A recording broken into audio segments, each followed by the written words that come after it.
అందరికీ నమస్కారం. భాస్కర్ విహార్ యూట్యూబ్ ఛానల్కు స్వాగతం, సుస్వాగతం.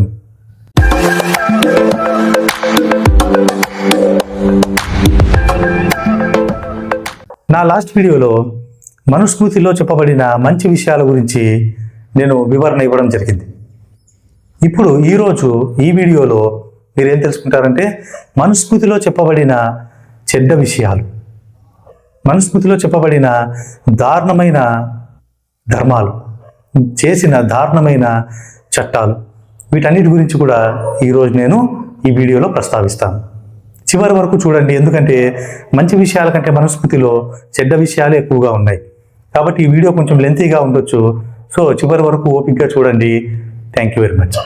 మనుధర్మ శాస్త్రంలో చెప్పబడిన అధర్మ విషయాలలో మొట్టమొదటి విషయం ఏది అంటే ప్రథమాధ్యాయంలో 31వ శ్లోకం. చూడండి ఏం చెప్పారు ఇక్కడ అంటే, లోకంలో అభివృద్ధి చెందుటకు తన ముఖము, బాహువులు, ఊరువులు, పాదముల నుండి వరుసగా బ్రాహ్మణ, క్షత్రియ, వైశ్య, శూద్ర వర్ణముల ఏర్పరిచెను. చూడండి, బ్రహ్మ ఏం చేశాడంట, తన ముఖము నుండి, అలాగే బాహువులు, తర్వాత ఊరువులు, పాదములు, ఈ నాలుగింటి నుండి బ్రాహ్మణ, క్షత్రియ, వైశ్య, శూద్రులను సృష్టించాడు లోకముల అభివృద్ధి చెందుటకు అని ఇచ్చారు. దీన్ని కొంతమంది ఏం చెప్తారంటే ఇది వర్ణము దృష్టితో చూడకూడదు, కులం దృష్టితో చూడకూడదు అంటారు. మరి ఏ దృష్టితో చూడనప్పుడు బ్రహ్మదేవుడు దేవుడు కదా, మరి ఆయన అందరినీ ముఖం నుండే సృష్టించవచ్చు కదా. అలా కాకుండా 4 భాగాల నుండి ఎందుకు సృష్టించాడు? ఇలా వైషమ్యాలు ఏర్పడతాయి, మానవుల మధ్య వర్ణ విద్వేషాలు ఏర్పడతాయి, కుల వివక్ష ఏర్పడుతుందని బ్రహ్మదేవుడు అంతటి వాడికి ఆ విషయం తెలీదా? తెలుసు కదా. అయినా కూడా ఎందుకు ఇలా 4 వర్ణాలని చెప్పి 4 భాగాల నుండి పుట్టించాడు? చూడండి, ఇది చాలా దారుణమైన విషయం. నేను ఇది అధర్మ విషయంగానే పరిగణిస్తాను. ఎందుకంటే ముఖం నుండి బ్రాహ్మణులు పుట్టడం ఏమి? ఎలా పుడతారు చెప్పండి? భుజాల నుండి క్షత్రియులు ఎలా పుడతారు? తొడల నుండి వైశ్యులు ఎలా పుడతారు? పాదముల నుండి శూద్రులు ఎలా పుడతారు? దీనికి కొంతమంది పండితులు ఒక వింత వాదన తెస్తారు. శరీరంలో కాళ్ళు చాలా ఇంపార్టెంట్. మనం ఏ పని చేయాలన్నా కాళ్ళు లేనిదే పై భాగం అంతా వేస్ట్. కాబట్టి ఆ కాళ్ళ నుండి శూద్రులు పుట్టారంటే అది తప్పు కాదు, అది చిన్న చూపు కాదు అని. ఇవన్నీ మనము సర్ది చెప్పుకునే మాటలు, కవర్ చేసుకునే మాటలు. ఎందుకంటే ఇక్కడే దాని గురించి వివరణ ఉంది మనుస్మృతిలో. అది చాలామంది పండితులు కూడా చదవలేదు కాబట్టి వారు దాన్ని కవర్ చేసుకుంటున్నారు. కానీ కాళ్ళు ముఖ్యమైన భాగమని పండితులు చెప్తున్నారు. కానీ ఇక్కడ శరీరంలో ఏది ముఖ్యమైన భాగమో ఇక్కడ మనువు చెప్పాడు. చూడండి, ప్రథమాధ్యాయంలోనే 88 నుండి 91 వరకు ఉన్న శ్లోకాలు ఒకసారి మనం గమనిస్తే, బ్రాహ్మణులు అధ్యయనం, అధ్యాపనం, యాగం చేయుట, చేయించుట, దానమిచ్చుట, దానం స్వీకరించుట అను విధులు నిర్వర్తించాలి. క్షత్రియులు ప్రజలను రక్షించుట, దానము, యాగము, అధ్యయనములు చేయుట, విషయలోలురు కాకుండుట అను విధులు ఆచరించాలి. వైశ్యుని యొక్క ధర్మాలు పశు రక్షణ, దానం, యాగం, అధ్యయనం చేయుట, వర్తకం చేయుట, అప్పులిచ్చుట, భూమి దున్ని వ్యవసాయం చేయుట అనేవి. శూద్రుడు వీరిని అందరూ అసూయ లేక సేవిస్తూ ఉండాలి అని బ్రహ్మదేవుడు నిర్దేశించినాడు. చూడండి, బ్రహ్మదేవుడు ఏమని నిర్దేశించాడు ఇక్కడ వివరంగా ఉంది. బ్రాహ్మణుడేమో మొత్తం లోకహితం కోసం యజ్ఞాలు, యాగాలు, అలాగే అధ్యాపనం, ఇంకా అధ్యయనం ఇవి చేయాలి. క్షత్రియుడేమో లోకరక్షణ చేయాలి, దానం చేయాలి, ప్రజలను రక్షించాలి. అతడు కూడా దాన ధర్మాలతో పాటు యజ్ఞాలు చేయాలి. వైశ్యుడేమో యాగాలు అవి చేయాలి, పశువులను వారు సంరక్షించాలి. అంటే పశువులతో కూడా వారు వాటిని పెంచి పోషించి వాటితో వ్యాపారం చేసుకోవచ్చు, ఇంకా వేరే వ్యాపారం చేసుకోవచ్చు. కానీ శూద్రునికి ఇక్కడ విధించిన పని ఏమి? అసూయ లేక వీరిని అందరినీ సేవిస్తూ ఉండాలి. ఇది బ్రహ్మదేవుడు సృష్టించాడని మనకు చెప్తున్నాడు. ఎంత దారుణమైన విషయం చూడండి. పై 3 వర్ణాల వారికేమో పనులున్నాయి, శూద్రునికేమో ఏ పని లేదు, ఒక్క పనే, వీరందరినీ సేవించాలి. అసూయ లేక.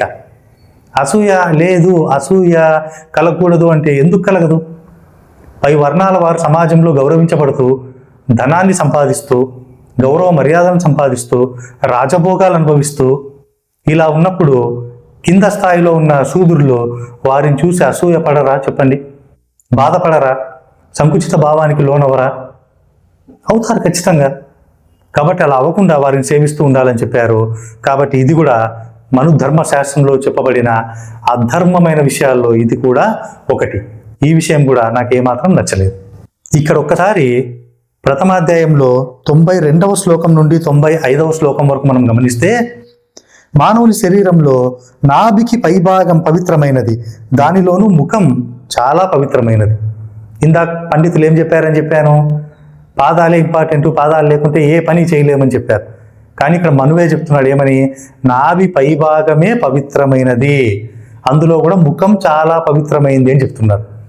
కాబట్టి మనం ఇలాంటి స్పష్టంగా ఉన్న విషయాలను ఎంత సమర్థించాలని చూసినా, ఎంత కవర్ చేయాలని చూసినా కుదరదు. బ్రాహ్మణుడు బ్రహ్మదేవుని ముఖం నుండి అన్ని వర్ణముల కంటే ముందు పుట్టినాడు. వేదములను అధ్యయనం చేసి ఇతరులకు బోధిస్తూ ధర్మమును రక్షిస్తున్నందువల్ల ఈ లోకానికి బ్రాహ్మణుడు పూజ్యుడైనాడు.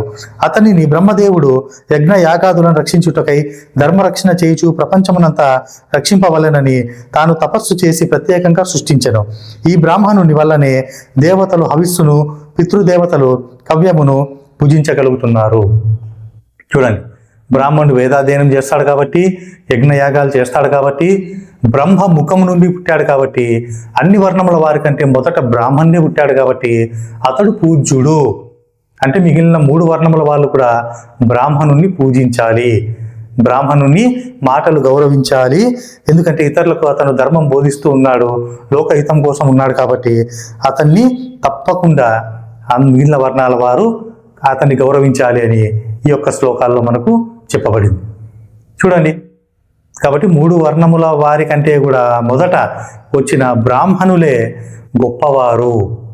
చూడండి, మొత్తం 4 వర్ణాల వారు 4 శరీర భాగాల నుంచి వచ్చారు కదా, కాబట్టి నలుగురు సమానమే అవ్వాలి కదా. ఆ యొక్క ఏ భాగం నుంచి వచ్చారో దాన్ని బట్టి ఆ యొక్క వర్ణం వారికి ఒక ఇంపార్టెన్స్ అనేది ఇవ్వడం జరిగింది. మనం ఇది కూడా అధర్మంలోకెల్లా అధర్మమైన విషయం అని చెప్తాను నేను.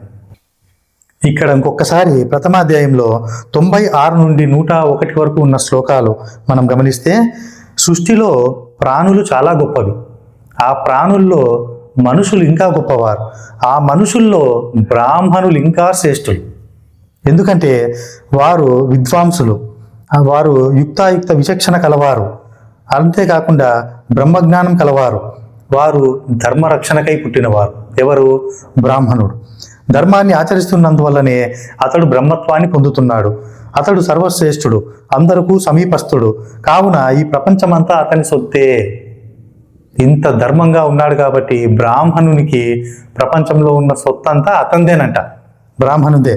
అందువలన బ్రాహ్మణుడు తన సొత్తు తానే అనుభవించుచున్నాడు, తన వస్త్రములను తానే ధరించుచున్నాడు, తన వస్తువులను దానము చేయుచున్నాడు. పైగా అతని దయాదాక్షిణ్యముల వలన ఇతరులు బ్రాహ్మణుని సొత్తును అనుభవిస్తున్నారు. చూడండి ఎంత దారుణంగా చెప్పబడింది విషయం. ప్రపంచమంతా బ్రాహ్మణుని సొత్తే అంటే ఎవరు ఏం సంపాదించినా, ఎవరెంత కష్టపడి డబ్బు కానీ ఏది సంపాదించుకున్నా అదంతా బ్రాహ్మణునిదే. కాబట్టి ఏమి ఆర్గ్యుమెంట్ లేకుండా, ఎలాంటి క్వశ్చనింగ్ లేకుండా బ్రాహ్మణుడు ఆ సొత్తు అనుభవించవచ్చు లక్షణంగా. ఇంకా బ్రాహ్మణుని దయాదాక్షిణ్యాల వలనే ఇతరులంతా కూడా ఆ సొత్తును అనుభవిస్తున్నారు. అది కూడా బ్రాహ్మణుని సొత్తు అంట. అంటే ఒక వ్యక్తి, బ్రాహ్మణుడు కాని వ్యక్తి ఏదన్నా కష్టం చేసి సంపాదిస్తే ఆ సొత్తు అతనిది కాదు, బ్రాహ్మణునిది. పైగా ఈయన దయాదాక్షిణ్యం వలన ఆ వ్యక్తి ఆ ధనాన్ని తింటున్నాడు, అంటే ఆ సొత్తును అనుభవిస్తున్నాడు అని చెప్పడం ఎంత దుర్మార్గం అండి ఇది. ఇక్కడ ఏ కులాన్ని కూడా గొప్పగా మిగతా కులాల కంటే చేయకూడదు, అలాగే ఏ కులాన్ని కూడా తక్కువగా హీనంగా కూడా చేయకూడదు. అది మనువు చెప్తున్నాడు ఇక్కడ.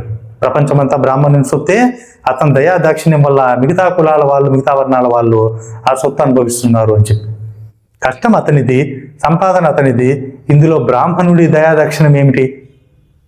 ఈ వాక్యాలు కూడా చాలా అధర్మంగా, చాలా నీచంగా ఉన్నాయి.